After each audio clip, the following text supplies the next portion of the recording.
Hello, Todd Shank here with Premier FPL.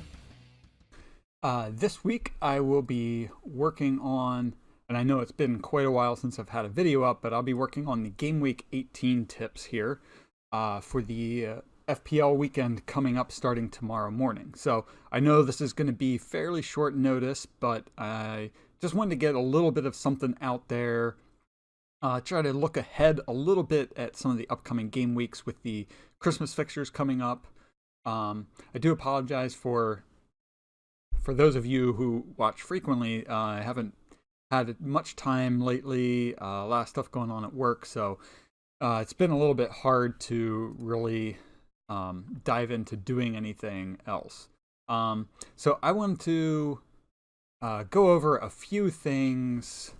Starting out, just kind of wanted to review a little bit of where my team is at, then look ahead at the Game Week 18 fixtures, as well as looking ahead, preparing for the Christmas fixtures coming up, holiday season. So as you can see here, I do have my team pulled up.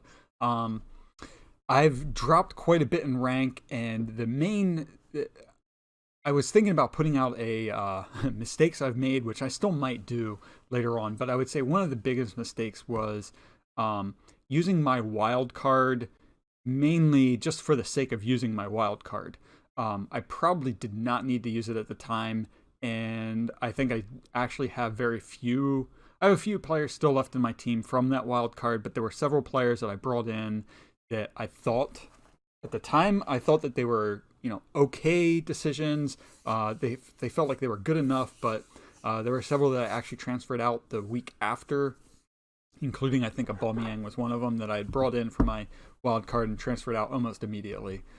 So that was one of my big mistakes. I will say that probably my biggest blunder of the season was after game week 16, decided to, really regretting my decision still, decided in a knee-jerk reaction to transfer out De Bruyne for Son, which was followed by De Bruyne's brace and a hat trick, and Son doing absolutely nothing. So now I do have Son in my team, and am currently trying to figure out a way to bring De Bruyne back. And part of that is going to be trying to decide at what point I will bring him back, whether it's going to be for this weekend or maybe for game week 19. There is the chance of a rotation with him, so I do feel like he will be playing against Leicester, which would be a good time to bring him back, but I do know that that's going to be a tough fixture, and I do already have 3 Leicester players on my team. Not sure what I'm going to do there. One thing I am planning to do is keep both of my Liverpool assets. The primary reason being I've had Mane for quite some time. Let's see. Actually see what his price is. Got him at 11.9. So he's up to 12.2 now. Don't really want to lose that extra value there. I've thought about dropping Trent Alexander-Arnold because that's only a 0.2 there, but at the same time, I feel like I would probably want to bring him back in, so I don't really see the point in more or less wasting a transfer when I feel like I can do some other moves that will allow me to still start 11 solid players in there. So that's just kind of some of my thinking. I would say for most people, you're probably better off holding your assets, especially if you only have 1 or 2 Liverpool players. If you can really get away with it, I would definitely recommend hanging on to them. You're going to want to get them back in anyway because of some of their fixtures coming up. Against, Wolves is going to be a tough one, Southampton, but I mean, any of these fixtures, they are definitely going to be able to score goals. So I would not advocate for dumping them at this point. Some of the things that I am considering for this weekend are I'm actually really thinking about bringing in Mopai, primarily for his price, which would give me the ability to move some other things around and make room for De Bruyne. So I'm thinking about looking at Abraham Pulisic. The one thing with both of them is their underlying statistics have been Pulisic has been actually had decent underlying statistics. I think somewhere around the range of 13 shots in the box. Problem is only 2 of those have been on goal, so that's a little bit worrying. Abraham, his production has been down a little bit, primarily since his injury. So a little worrying there. The other one that I've been considering, I'm going to go into a little bit more later on, but moving out one of these two for Mopai would give me a little bit of flexibility to bring De Bruyne in. The other big one that I would like to get in is Rashford. Has decent fixtures coming up. Now, the only problem with Rashford is going up against, as you can see here, going up against Watford, Newcastle, Burnley. I would actually rather have him for games against, say, Arsenal and Liverpool, where I feel like United's attacking style has been better suited for some of the top teams that are going to come out and play football, rather than the teams that sit back and try to defend. That's where United really has a hard time breaking teams down, trying to get actual goals. But still, Rashford's underlying statistics have been very good this whole season. The fact that he does have 103 points already this season, that speaks a lot for his abilities. I think this is really his breakout season. If United can really figure out how to break teams down, like break down Watford and Newcastle and Burnley, these teams that are probably going to sit back with, 2 banks of 4, if they're going to figure out how to break those teams down, Rashford is going to be a must-have, which means trying to get him in now when he's on the cheaper end as far as some of the premium forwards go. So some of the things that I was looking at least in terms of using the FPL or the official games statistics, are things like form. Vardy up here at the top, De Bruyne, with the two of them facing off against each other, is an interesting one. Son and Ali definitely up there. Ali, always a good pick at this point of the season. It's interesting Aubameyang is up here. I'll be very interested to see what Ancelotti will do with that team, or not Ancelotti, Arteta will do with that team moving forward. He's a little bit too sporadic for my taste, but it could be an interesting differential as far as the premium forwards go. Ings still a top pick here. Now, take note that Fleck is suspended, so you don't want to be bringing him in, and definitely want to avoid any of these Liverpool players, at least as far as bringing them in this week. I would say you probably want to pay attention to see how many people are transferring out those Liverpool players, and then what their price is going to look like come the end of the weekend, just before everybody's going to want to bring them back in. The other thing is taking a look at the influence and then the ICT index, which these take a look.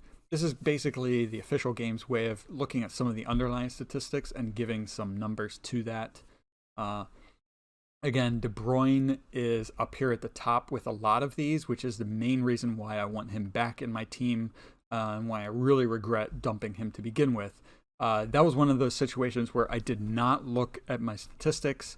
I instead decided, spur of the moment decision, that I didn't want him in my team anymore.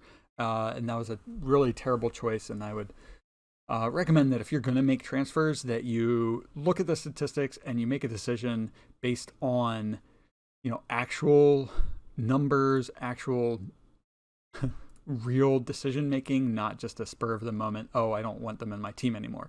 Didn't even have anything to do with passing the eye test.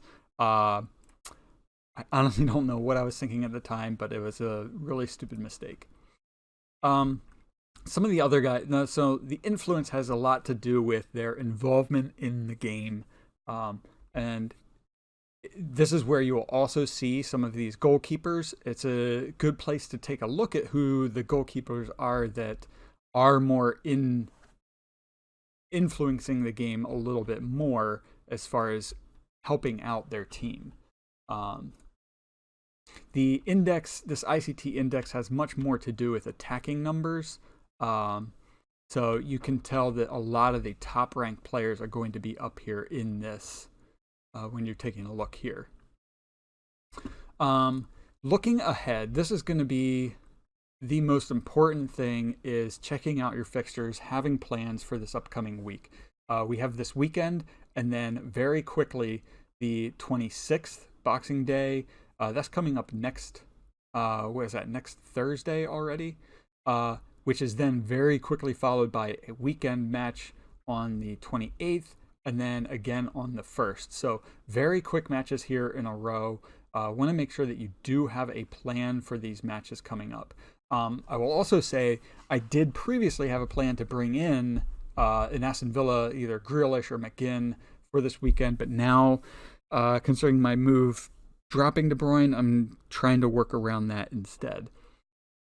So what I'm using here for this is a free site, footballfallout.com, that allows you to take a look at some of the upcoming game weeks as far as their fixtures go. Just a great way to look at some of the difficulty ratings for some of the fixtures, and taking a look ahead to see who you want to look at bringing in. I would say for this weekend, Tottenham is a good one. Chelsea have struggled at times this season defensively, specifically now that Tomori is going to be out. All right, so the last thing that I wanted to take a look at before discussing some captaincy picks is I do have the membership for Fantasy Football Scout and highly recommend that. I love their stats tables. I've set up a lot of my own stats tables. I've used their own public stats tables. A great way to get a lot of information, a lot of data at your fingertips. And I can't stress enough how much I really love their website. All of the great articles that they have really come in handy this season as well. So the two players that I have pulled up here for their player comparison tool is Raul Jimenez and Diogo Jota. So those are two of the players that I am considering bringing in. Let me jump over here to Wolves. And if you look here, there's a 0.6 difference in their price tag and a pretty big gap in their points for the season. But as you can see with Jota, I think he has a huge differential at 3.5%. Compared to Jimenez, who's at 17.9%. This is a pretty high amount of players that have him in their teams. But what I do like about Jota is that recently his underlying statistics have been much, I would say actually better than Jimenez, despite not really getting all of the goals. So as you can see here, heat map wise, Jimenez is much more involved in the box. And, even looking at this, so as you can see here, this is the last 6 game weeks. So it's taking a little broader look at the statistics. But Jimenez has played more, a lot of these statistics definitely weigh in his favor. So if you want to, go with kind of the tried, true, tested player, Jimenez would be that one. But if you're really looking for a good differential, which is actually what I'm even considering, a double up with Jimenez and Jota, dropping Abraham, which would free up some more space for me. But if you even look at these, a lot of their statistics are very similar. XA numbers are pretty similar, but the XG on target numbers, Jota is actually better. But I would say overall, they are very similar to one another. Jota is 0.6 pounds difference there. So there are definitely areas where Jimenez has an edge on him, but at the same time, you look at this goal attempts 25 to 20, even the goal attempts in the box 20 to 16. I would say the thing that really kind of looks a little bit different is when you look at their last 2 game weeks. This is where Jota really looks a lot better than Jimenez. So the last 2 game weeks, he's been much more involved in play. More touches in the final third, better minutes per touch. I mean, basically, most of these statistics shift actually into Jota's favor. So that is one of the biggest reasons why I'm really looking at him for this game week. And I would say even pulling up this comparison tool weighs even heavier on my thoughts about bringing him in. Again, this is from Fantasy Football Scout this is from their members only area. So like I said, I love their members only area. I love all the statistics they have. Just so you know, I'm not getting paid to advertise for them. I am a paying member, but just really appreciate what they have going on there and would highly recommend it for anybody that's really serious about FPL. So if we do look here, now the problem with Wolves is they do have relatively difficult fixtures coming up. Norwich away is a good one. Norwich tend to attack more when they're at home, and I could definitely see him as Jota doing well against that Norwich defense. At the same time, their defense has looked a little bit better recently, so it's a tough one, whichever way you think it might go. But the really tricky fixtures are this Man City and Liverpool. Man City at home, Liverpool away. Those are going to be really tough. But then they do have Watford. Now, it'll be interesting to see what Watford is going to do under Nigel Pearson now. Will they get the new manager bounce? Will they be able to turn things around and be a better team with him in charge? Wait, actually, I think that might be Watford that I'm thinking of. Yeah, Watford. So we'll see. Yeah, Watford. Could they turn things around and be a better team? Remains to be seen. As for captain picks this weekend, I am still undecided. I'm really undecided with a lot of my team. I do think Tottenham players are a good one going up against Chelsea's defense. They do seem to look like a better team under Mourinho. Now, that could just be that they are glad to have Pochettino gone. Not really sure. Vardy against City. I think that is... Let me shift back to my team. I think that is actually a pretty good, solid captain choice. City's defensive abilities this season have not been great. So he did not score a goal last week, kind of broke his little streak there. But at the same time, he still picked up points. And when was the last time? Game week 8 was the last time that he did not pick up any attacking returns. So that would make what? We're looking at 1, 2, 3, 4, 5 out of the 17 weeks this season that he has not picked up attacking returns. I could definitely see him doing well against a City defense that has, Otamendi at the back, who is always good for an error of some kind. Outside of that, you could take a look here. Where I have let's just take a look at the fixtures for this weekend. Arsenal, you have Aubameyang, who I still don't trust him, but especially against an Everton team that now might also pick up the new manager bounce. They've done a lot better under Duncan Ferguson, so see how that goes. Southampton away to Aston Villa. Ings could be a decent, I would say definitely a decent differential captain pick there. Sheffield United at Brighton, not really much going on there. Same with Bournemouth and Burnley, but Norwich and Wolves, I think you really want to go full on differential. Pookie at home could be an interesting one, but I would say even Jimenez or Jota would be interesting choices for a captain pick against that Norwich side. Rashford, I think he has a great chance to be a good captain for this pick, as well as either Son, Ali, or Kane. If I was to choose between the three of them, I would lean towards Son. This season has been more of the attacking player, but I still wonder what Mourinho is going to do with Kane, and could definitely see Kane starting to get more chances seeing him kind of being kept up front a little bit more on his own. All right, well, I think that's actually where I'm going to leave it. As I said, I'm not really decided yet on what my own thoughts are as far as making transfers this week. Might as well make those moves there to make sure I set my bus team. Don't really feel like going into this weekend, without having everybody set up and ready to go.